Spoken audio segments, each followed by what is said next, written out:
तो राम राम भावना कैसे गई? मुझे उम्मीद है कि तुम बिस्तर में पड़ा हुआ, क्योंकि जिस तरह की ठंड है मुझे नहीं लगा कि तुम बाहर पड़ा होगा। अगर बाहर भी पड़ा होगा तो सबको सहारा पड़ा होगा। बात तो सही है।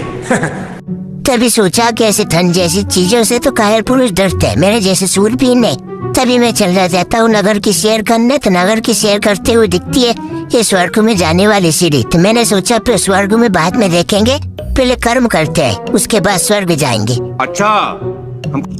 तभी आ जाता हूँ कर्म करने, तो देखता हूँ खेत पर अंधकार सा छाया हुआ है।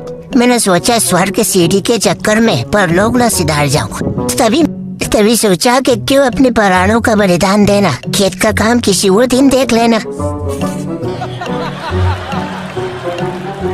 तभी देखता हूँ कि आदमी अपने तीनों को रो रहा था। मैंने कहा तू ठंड नहीं लग रही? तो बोलता है कि ठंड और बेइज्जती जितनी महसूस करो उतनी लगती है, इसलिए मैं कुछ भी महसूस नहीं करता। मैंने कहा सही बात तो सही है। तभी आ जाता हूँ इस नदी के पास और देखता हूँ इस नदी का जल इतना पावन है कि उस नमन करने को मन करता है उन पूर्वजों को जिसने नदी का निर्माण किया। अगर हमसे नदी को खोदने के लिए कहा जाता तो हम तो बस यही कहते लोग। किरिश का सुनने का गाना, किरिश का। तभी देखा हमारे राज्य की सेना की टुकड़ी एक ये है और इनका काम यही है कि दूसरों का काम बताना, और इनके सेनापति ये है। मेरा मजाक। तभी घर पर आकर देखता हूँ कि मेरे घर के द्वार बंद है। मैं खुद को आदेश देता हूँ, कहता हूँ बुलाओ किसी। अच्छा।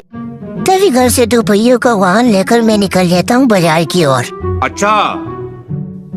तभी मेरा प्रवेश हो जाता है ब्यावरा नगर में, और ये ऐसा नगर था जहाँ हर काम नगद में होता था। और तभी देखा कि कुछ फैमिली इतनी खुश थी, मुझे लगता है इनका लोन पास हो गया, क्योंकि आदमी तभी खुश होता है जब लोन पास हो या लौटे लगती हो।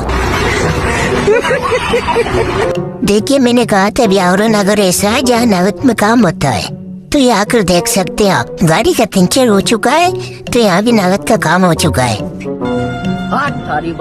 फिर मैंने सोचा कि कुछ और नगद का काम उससे पहले निकल जाते हैं यहाँ से। फिर निकल गया मैं वहाँ से। क्या आज के ब्लॉग करते हैं, खत्म, मिलते हैं अगले ब्लॉग में।